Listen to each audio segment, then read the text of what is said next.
أعوذ بالله من الشيطان الرجيم. بسم الله الرحمن الرحيم.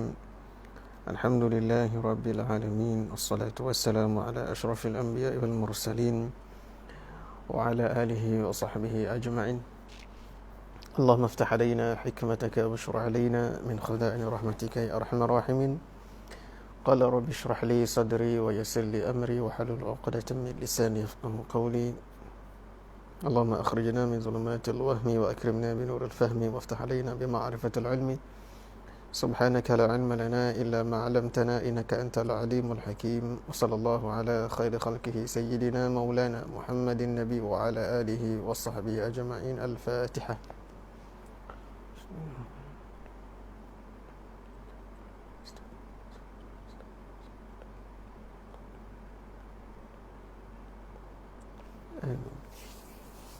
Assalamualaikum warahmatullahi taala wabarakatuh. Apa khabar semua, sihatnya? Ya, alhamdulillah. Kita dapat bersua lagi pada hari ini. Kita sambung pengajian kita. Cuma tak berapa segar sangat badan ni. Allahu akbar. Baik, kita sambung kitab Pelita Penuntutnya.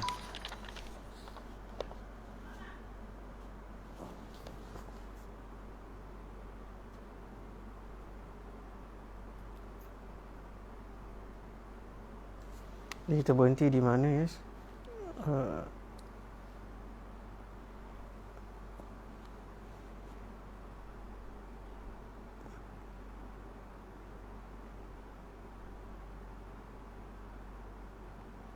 Baik. Dan demikian juga bismillahirrahmanirrahim. Qala al-musannif rahimahullah wa nafa'ana bi'ulumihi fid darain amin. Dan demikian juga wajib atasnya ilmu kelakuan hati, ya, daripada Waalaikumsalam. Baik. Kelakuan hati daripada tawakal, yakni berserah kepada Allah Ta'ala atas akan pekerjaannya, dan inabah, yakni inabah itu kembali kepada Allah dan takut daripada Allah Ta'ala, maknanya takut kepada Allah, dan redha dengan hukum Allah, takdir Allah Ta'ala dan qada'nya, kerana bahawasanya ilmu ini jatuh ia pada sekalian kelakuannya. Jadi ilmu kelakuan ini itu nisbah kepada ilmu tasawuf, iaitu berkaitan dengan hati, yang berkaitan dengan hati. Jadi masalah di sini ialah apabila kita tidak mengambil berat tentang kelakuan-kelakuan hati, yang mana pada hari ini kita dah terbiasa menjadi adat, kita langsung tak periksa, tak muhasabah, dan tidak mengambil berat ataupun mengambil cakna tentang kelakuan hati kita, tentang masalah-masalah hati. Kita ni ada sakit penyakit hati, langsung kita tak ambil endah. Kalau penyakit zahir jasmani, kita ambil endah. Jadi kalau muka apa tu? Baik, kalau kitab Jawi muka surat 4. Kitab Jawi muka surat 4. Ya, kitab Jawi muka surat 4.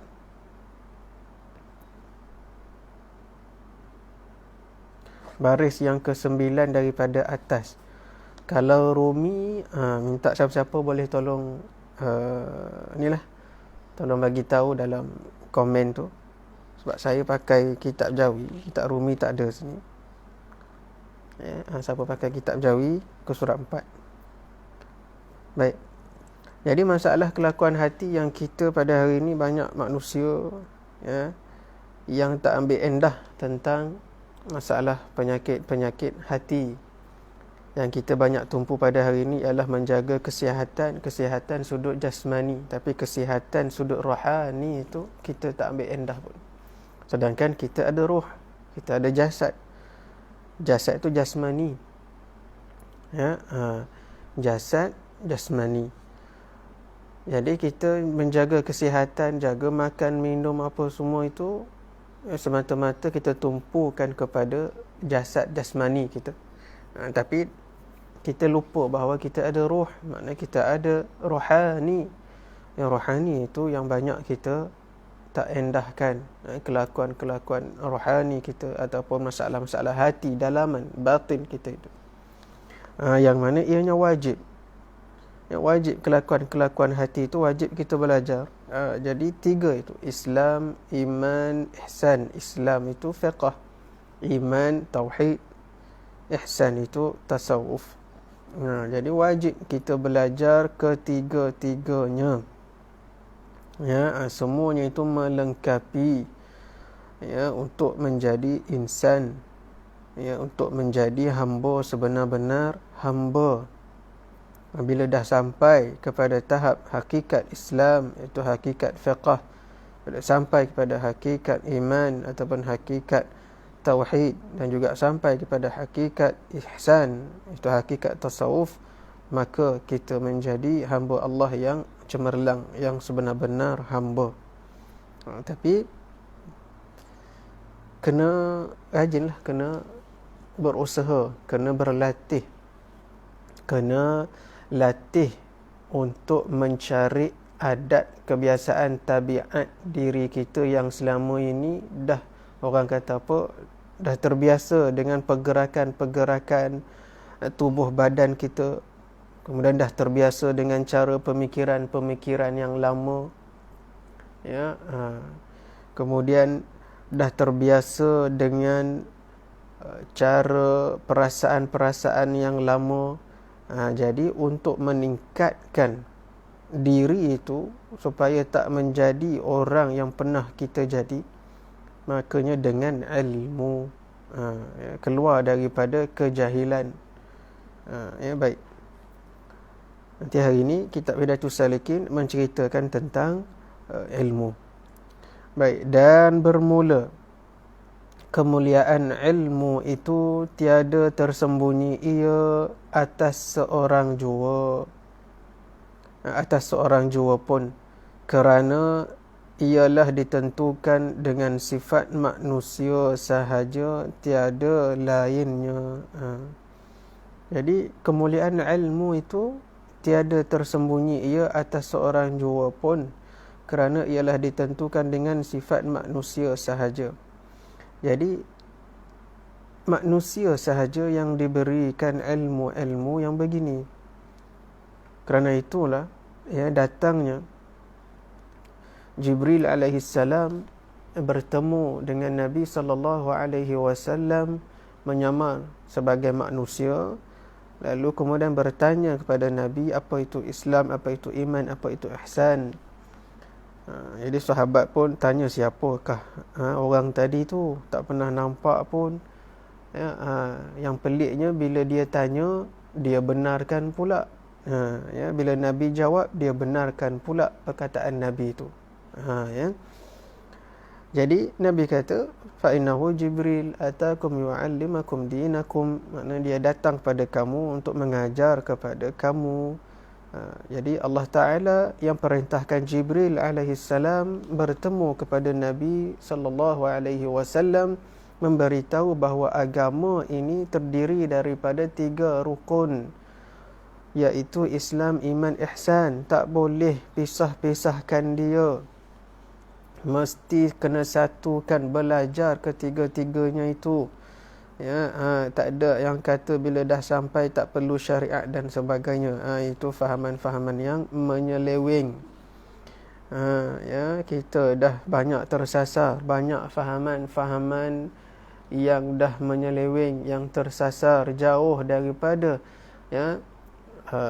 risalah kenabian, ajaran kenabian, ajaran Nabi sallallahu alaihi wasallam. Kalau kita kembali balik kepada asas Islam, iman, ihsan, fiqh, tauhid, tasawuf, maka kita akan berjumpa kesatuan di situ, maka kita bolehlah bersatu dan bergabung. Maka pada hari ini asas itu tidak ada. Asas itu banyak yang dah rosak. Ya, bila dah rosak itu yang tak jumpa kesatuan sesama kita. Itu sesama makhluk. Bahkan kesatuan di dalam diri pun kita dah banyak tak ada.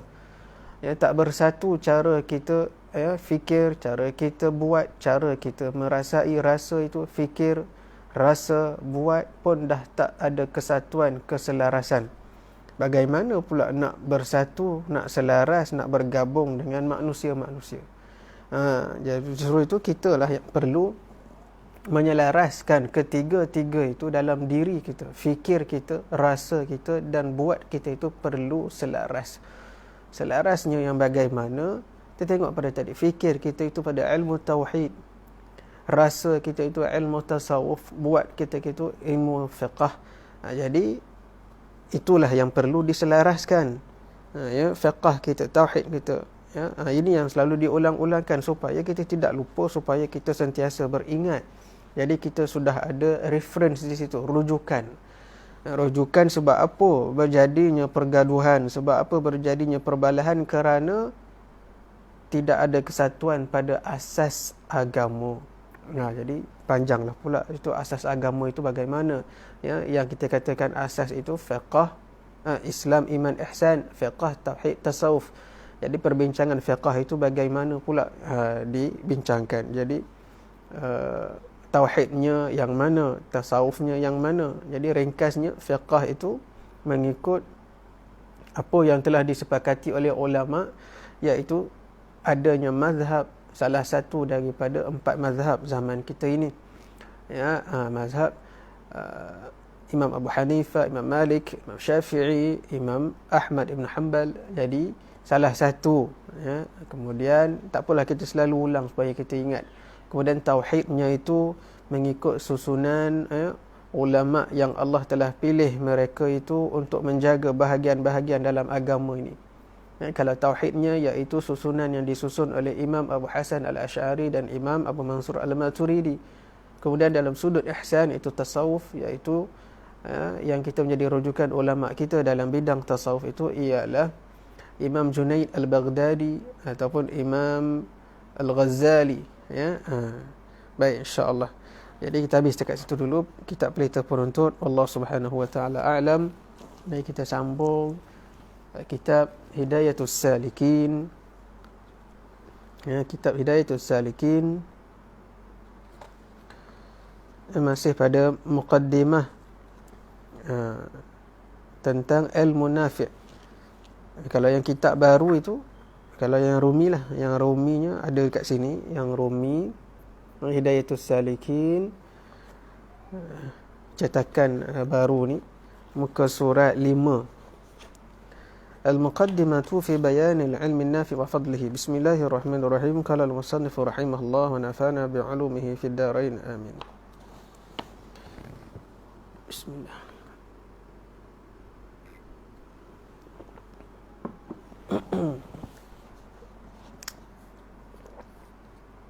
Baik.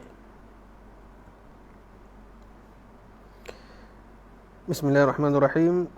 Al-Muqaddimatu fi bayanil ilmi nafi' wa fadlihi. Bermula muqaddimah ini pada menyatakan ilmu yang memberi manfaat dan menyatakan kelebihannya. Jadi pada bab ini, bab ilmu, ilmu yang nafi', ilmu yang memberi manfaat. Qala al-Imam al-Ghazali rahimahullahu ta'ala: wal ilmu an-nafi' ma yazidu fi khawfika min Allah ta'ala wa yazidu fi basiratika bi'uyubi nafsik wa yazidu fi ma'rifatika bi'ibadati rabbik azza wa jalla wa yuqallilu min raghbatika fi dunya wa yazidu fi raghbatika fi al-akhirah wa yaftahu basiratika bi'afati a'malika hatta tahtariza ataupun hatta tahtaraza minha wa yutli'uka ala makayidi syaitani wa ghururihi. Baik, berkata Imam Al-Ghazali rahimahullahu ta'ala, di dalam kitab Bidayatul Hidayah. Bermula ilmu yang memberi manfaat itu, iaitu barang yang menambah takutmu akan Allah Ta'ala, dan menambah pula di dalam penglihat hatimu, iaitu yazidu fi basiratika, iaitu mata hati kita itu, penglihatan mata hati dengan kecelaan dirimu. Jadi berkata Imam Al-Ghazali, ilmu nafi', ilmu yang memberi manfaat itu ialah ilmu yang menambahkan takut kita kepada Allah Subhanahu wa ta'ala. Jadi kalau kita mencari ilmu yang manfaat, yang sebenar-benar ilmu yang manfaat itu, ilmu, mana ada ilmu yang tak manfaat? Dia katakan ilmu semua manfaat secara umum. Ada ilmu yang tak manfaat pun ada, tapi secara umumnya ilmu itu memberi manfaat. Sama ada manfaat itu berupa kepada kejahatan ataupun kepada kebaikan. Bila kejahatan tu contohnya ilmu orang nak merompak bank, jadi dia ada ilmu juga, disebut sebagai ilmu, tapi ilmu itu bukanlah ilmu yang sebenar. Ataupun ilmu hitam, ilmu sihir, digunakan untuk menyihir orang dan sebagainya. Itu ilmu tapi bukan yang sebenar. Memanglah ilmu, tapi ilmu itu ilmu salah. Ilmu salah, ilmu juga, tapi ilmu salah. Bila disalah gunakan, kalau dia belajar itu adalah untuk hanya mengetahui selok belok itu, maka itu untuk tujuan pembelajaran, untuk menambahkan ilmu, dan tidak digunakan kepada jalan yang salah, maka ilmu itu betul lah, maknanya boleh lah kita tuntut. Tapi yang nak dibicara kat sini, dekat mana ilmu yang wajib, yang dituntut, sebagaimana sabda Nabi SAW, talabul ilmi faridatun ala kulli muslim. Dalam itu Nabi kata wajib menuntut ilmu. Maknanya menuntut ilmu itu wajib ke atas setiap orang Islam, lelaki ataupun perempuan. Jadi ilmu yang mana? Itu Imam Al-Ghazali sebut ilmu yang menambahkan takut kita kepada Allah, menambahkan takut kepada Allah. Jadi bila kita belajar itu ilmu menambahkan takut, maksud dia kita itu mengenali, menambahkan pengenalan kita kepada Allah. Bila kita dah kenal itu, maka akan timbullah rasa takut, rasa gerun dan sebagainya. Jadi ilmu yang dibincangkan kembali balik kepada yang tadi kita sebut, iaitu asas dalam agama. Yang ini banyak orang tinggalkan.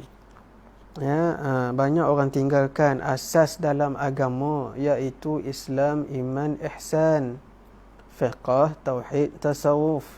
Ini banyak orang tinggalkan, ataupun dia belajar celup-celup, datang sekadar nak penuhkan masa di masjid, di surau antara maghrib ke isyak sahaja.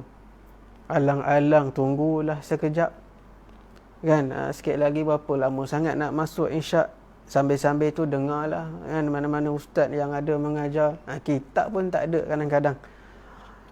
Jadi dia tidak memandang bahawa itu adalah satu tanggungjawab, sedangkan Nabi kata itu kewajipan. Tapi banyak yang kita tengok hari ini, itu hanyalah selingan bagi dia. Maghrib ke isyak sekadarnya, dia tak timbul kesedaran bahawa itu adalah satu kewajipan dalam diri untuk melaksanakan perintah Allah dan Rasul. Dia tak nampak yang itu, dia nampak wajib semayang je. Yang tuntut ilmu itu tak wajib. Ada juga yang pesen begitu, kan. Jadi kita duduk je lah, sementara nak tunggu isyak azan, maghrib ke isyak tu pendek je masa, sambil tu dengarlah mana-mana yang boleh. Baguslah juga, tapi tak sampai kepada tahap yang sepatutnya. Tahap yang sepatutnya bahawa dia ada kesedaran bahawa bukan nak mengisi waktu lapang, bukan nak mengisi waktu maghrib ke isyak, tetapi itu adalah dia punya kesedaran yang timbul dia nak menuntut ilmu atas perintah Allah dan Rasul. Ya. Yang ini banyak yang dah hilang dalam diri kita pada hari ini. Ya, jadi tak kira lah orang muda ataupun orang yang tak muda, kan? Kelapa muda ke kelapa tua ke. Jadi orang muda ke orang yang dah umur banyak ke, kita cubakan untuk ubah cara pemikiran kita itu sehingga kepada tahap kesedaran untuk mendapatkan ilmu yang nafi'. Kalau tidak, sampai bila-bila pun kita tak akan dapat ilmu yang nafi', kerana kita letak dalam diri kita itu ilmu-ilmu yang diajar itu hanyalah sekadar untuk mengisi masa lapang. Bukan satu kesedaran nak timbul kepada itu adalah satu kewajipan atas perintah Allah dan Rasul, iaitu suruh kita menuntut ilmu yang faridah ala kulli muslim, yang wajib atas setiap orang Islam. Ya, ini yang banyak berlaku pada hari ini. Bagi dia ilmu lain tu lagi mustahak daripada ilmu agama. Kalau ilmu nak masuk universiti, ilmu itu bukan main lagi dia.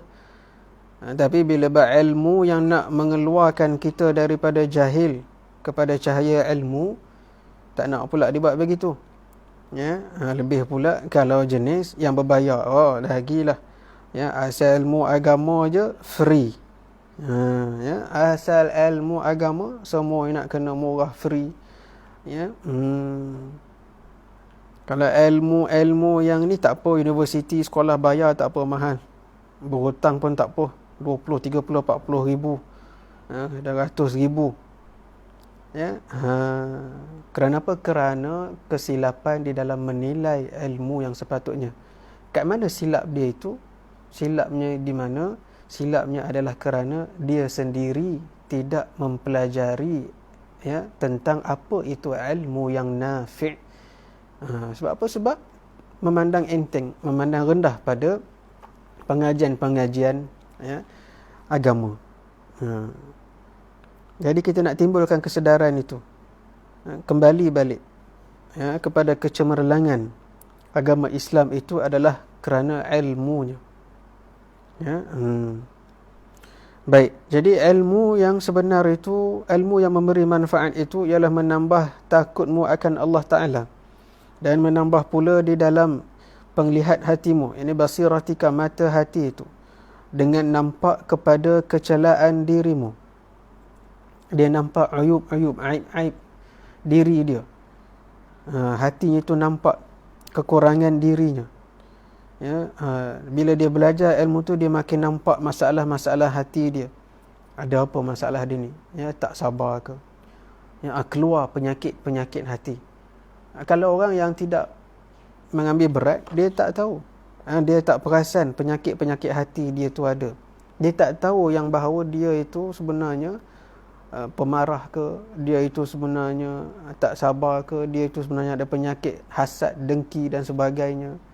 Dia ada penyakit suka mengata orang, dia ada penyakit suka mengumpat orang. Itu semua masalah sifat-sifat mazmumah, ya, aib-aib ataupun penyakit-penyakit hati. Jadi ilmu ni macam mana nak jumpa, nak perasan? Dengan ilmu tasawuf, ilmu yang nafi' tadilah. Kalau menambahkan takut Allah Ta'ala itu adalah ilmu tauhid. Maknanya ilmu untuk kita mengenal Allah Ta'ala. Bila dah kenal tu, tambahlah takut kita, gerun kita kepada Allah Ta'ala. Ya? Dan juga masalah-masalah kecelaan hati ini adalah ilmu tasawuf. Maknanya kita nampak aib-aib atau penyakit-penyakit hati kita. Itu dinisbahkan kepada ilmu tasawuf. Kemudian, dan menambah pula di dalam pengenalmu akan ibadat kepada Tuhanmu yang maha mulia dan yang maha tinggi. Jadi dalam ibadat itu ilmu Islam, ilmu fiqh. Dalam melakukan ibadah itu sembahyang, puasa, zakat dan sebagainya, itu ilmu fiqh. Jadi ilmu inilah terasnya, itu ilmu yang nafi'.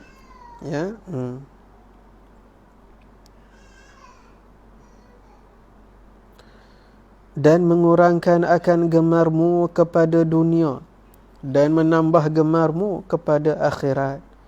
Jadi bila kita dah dapat masuk dalam, orang kata apa, dalam suasana ilmu itu, maka kuranglah gemar kita akan dunia. Kuranglah kita tertarik lagi dengan tipu daya dunia, fitnah dunia. Dan juga membawa diri kita itu lebih gemar kepada akhirat. Apa saja kita buat, semuanya adalah untuk akhirat. Walaupun di dunia kita cari duit banyak sekalipun, tapi kita gunakan itu adalah untuk akhirat. Ya, cari duit banyak tidak ada larangan. Ya, selagi mana ianya halal, ianya berniat untuk membantu agama Allah, berniat untuk melakukan kebaikan, itu adalah rezeki yang Allah bagi. Ya, bukannya bermaksud apabila kita ni dah banyak harta, ya Allah bagi kita rezeki melimpah ruah, banyak harta, bukan bermaksud itu semata-mata kita punya, tetapi adanya insan lain punya dalam itu. Cuma Allah Ta'ala itu sebenarnya memilih kita, ya, memilih kita untuk bantu orang lain. Sebenarnya kekayaan itu satu sudut rezeki kekayaan. Yang kedua adalah rezeki Allah nak bagi pahala tambahan. Pahala tambahan dengan apa? Dengan rezeki yang Allah bagi banyak tadi tu, supaya kita boleh mengagih-agihkannya pula kepada manusia lain yang memerlukan. Tapi berapa ramai yang sampai kepada kesedaran itu. Dia ingat itu dia punya seorang, apa minta-minta ni, ya, usahalah. Dia tak tahu sebenarnya hakikat itu adalah Allah Ta'ala yang bagi. Dan Allah Ta'ala bagi itu pula, Allah Ta'ala ada selitkan pula pahala yang lebih untuk dia agih kepada orang, saham untuk dia pula. Bukan semata-mata kekayaan, tapi dia dapat pahala.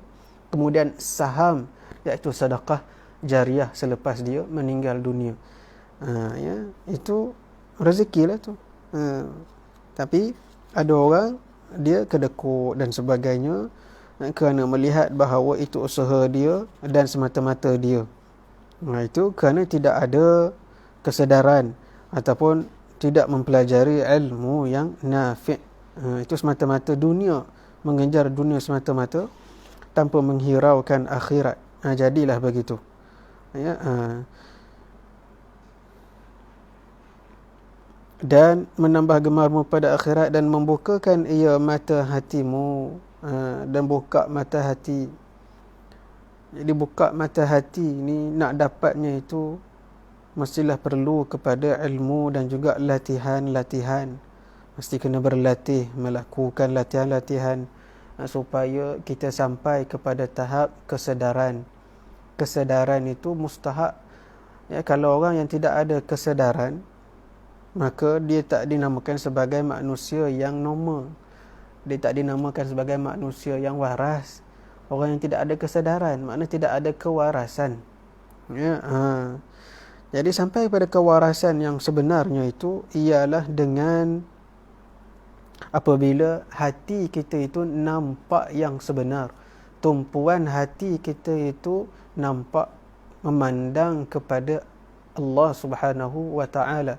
Walaupun jasad kita, mata kita di dunia ini, ya, kita berhadapan dengan makhluk, namun mata hati kita itu memandang kepada akhirat, memandang kepada pencipta makhluk, memandang kepada Khaliq.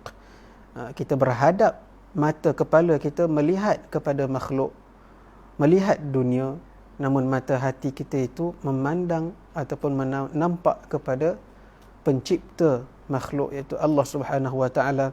Dan juga mata hati kita itu nampak kepada akhirat. Jadi ilmu inilah yang kita nak kena tanamkan, nak kita kena pelajari. Ya.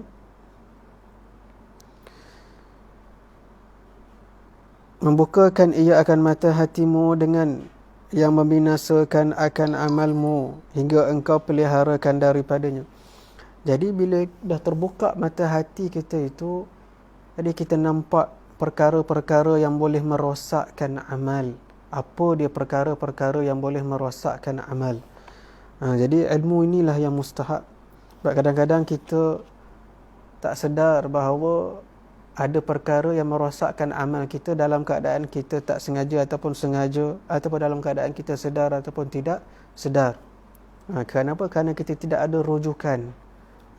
Tidak ada rujukan. Rujukan itu apa? Ilmu lah tadi. Ilmu yang manfaat tadi. Baik. Sikit lagi. Hingga engkau peliharakan daripada binasa amal itu, dan melihatkan ia akan dikau atas tipu daya syaitan, dan perdayanya. Dan kita nampak tipu daya syaitan. Baik. Dan kata Imam Al-Ghazali, wa hadzal fannu min al-ilmi an-nafi', dan fan ni adalah daripada ilmu yang memberi manfaat. Habis kat situ dululah. Allah Subhanahu wa taala a'lam. Kerana tak boleh nak cakap banyak-banyak. Gusi sakit ni. Ada soalan nak tanya? Siapa ada soalan boleh tanya, insya-Allah.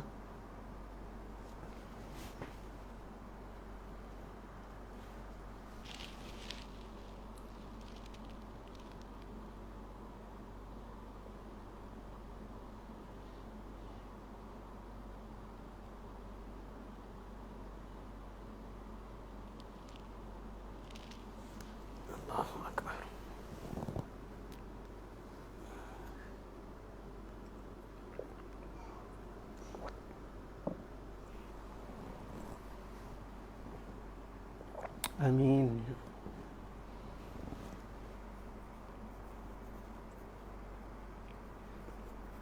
Khabar semua sihatnya, insya-Allah.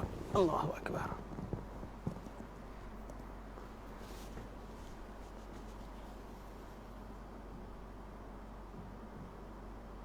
Jadi kalau ada soalan boleh bertanya, insya-Allah.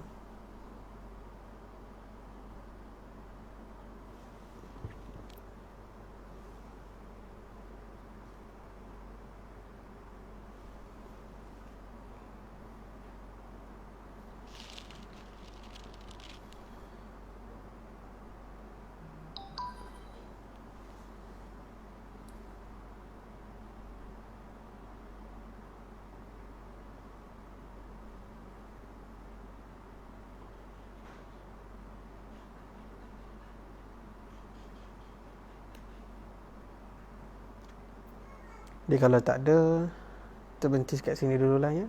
Kita berhenti awal sikit lah, insya-Allah ya. Boleh? Allah Subhanahu wa taala a'lam. Bismillahirrahmanirrahim. Alhamdulillahi rabbil alamin. Wassalatu wassalamu ala asyrafil anbiya'i wal mursalin wa ala alihi wa sahbihi ajma'in. اللهم افتح علينا فتوح العارفين وحفظ المرسلين. سبحان الله العظيم سبحان الله بحمده نستغفرك ونتوب. وصلى الله على خير خلقه سيدنا مولانا محمد النبي وعلى آله وصحبه أجمعين. الفاتحة. Ada soalan? Tak apalah, kita jawab saja ya. Assalamualaikum Ustaz, ilmu ini kita kena cari ke atau sekadar tengok ceramah di YouTube? Baik. Jadi al-ilmu bit-ta'allum. Ilmu itu mestilah dengan ta'allum. Ya, ta'allum ni apa? Ta'allum ni ialah belajar mesti dengan kita ada guru di depan. Ya. Guru mesti ada di depan. Maksud guru mesti dalam satu majlis, iaitu berkitab. Ya, al-ilmu bit-ta'allum ni maksud dia mesti kita ada dalam majlis bersama dengan guru tersebut. Ya. Itu baru namakan menuntut ilmu. Ataupun istilah kita pada hari ini ialah bertalaqi. Ya, talaqi itu kita ada kitab, ya, dan guru ajar kitab itu, dan kita ada kitab, kita mengambil faedah-faedah, kita mengambil nota-nota ya daripada guru tersebut. Inilah cara talaqi ilmu yang ditalaqi mulut ke mulut, muka ke muka, ya, yang mana ilmu ini ilmu warisan. Sebab itu dia panggil ilmu turas. Ilmu turas ni ada ilmu warisan daripada Nabi SAW turun kepada sahabat, turun kepada tabi'in dan seterusnya pada kita hari ini. Ini adalah ilmu turath, ilmu yang diwarisi daripada Nabi SAW. Jadi kalau sekadar tengok ceramah, video, YouTube, Facebook, WhatsApp sebagainya, itu bukanlah dinamakan sebagai menuntut ilmu, tetapi itu hanyalah menambah maklumat. Menambah maklumat. Jadi ilmu ni kita kena kembali balik kepada ilmu warisan itu, iaitu kitab yang diguna pakai juga mustahab. Kerana kitab turath itu kitab ulama-ulama yang dahulu. Inilah yang diwarisi kepada kita pada hari ini, kitab ulama-ulama. Daripada Nabi SAW, ilmu itu turun kepada sahabat, kemudian sahabat turun kepada tabi' yang mengikut sahabat, kemudian kepada pengikut-pengikutnya, sehinggalah kepada ulama-ulama, sebagaimana ilmu itu sampai pada kita ini. Dalam ilmu fiqahnya ada 4 mazhab itu, walaupun pada awalnya dulu banyaklah mazhab, berbelas-belas mazhab, tapi sampai sekarang dihimpunkan hanya ada 4 ataupun 5. Jadi itu ilmu fiqah. Jadi kitab daripada Al-Imam Syafi'i, daripada kitab yang dikarang oleh beliau, kemudian oleh anak murid beliau, kemudian anak murid kepada anak murid beliau, sampai pada kita pada hari ini. Kitab fiqahnya itu ada susun jalurnya, silsilah perguruannya itu sampai kepada Al-Imam Syafi'i, juga imam-imam yang lain.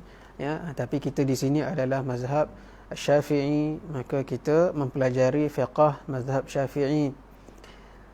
Begitu juga dalam ilmu tauhid, daripada Nabi SAW pada sahabat seterusnya, sampailah kepada yang disepakati oleh ulama pada satu zaman, iaitu adanya ulama yang Allah Ta'ala pilih, seperti Imam Abu Hasan Al-Ash'ari yang telah menyusun aqidah Ahlussunnah wal Jamaah daripada Quran dan Sunnah, dan juga Imam Abu Mansur Al-Maturidi, yang mana pada hari ini kita kenali ia dengan pengajian sifat 20. Itu dalam pengajian tauhid. Tengoklah silsilah perguruannya itu.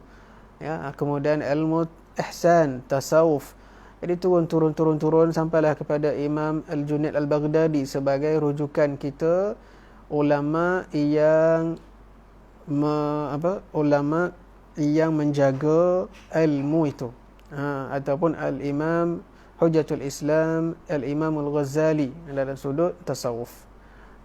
Adapun bagaimana dengan secara online seperti sekarang, ini pun dinamakan sebagai talaqi, kerana kita dalam satu majlis, kerana adanya boleh soal jawab dan sebagainya secara langsung, live. Itu talaqilah secara langsung, secara live. Dengan adanya kitab yang kita gunakan ini adalah kitab turath, daripada kitab Al-Imam Al-Ghazali, dan juga kitab macam-macam lah, kitab semua kitab turas lah ni, kitab lama, kitab yang diwarisi daripada ulama, kerana mereka ini ulama yang beramal dengan ilmu mereka, ulama yang zuhud, yang wara', yang salih. Jadi inilah keberkatan yang ada dalam pengajian silsilah ini. Baik, ada soalan lain nak tanya? Boleh, InsyaAllah.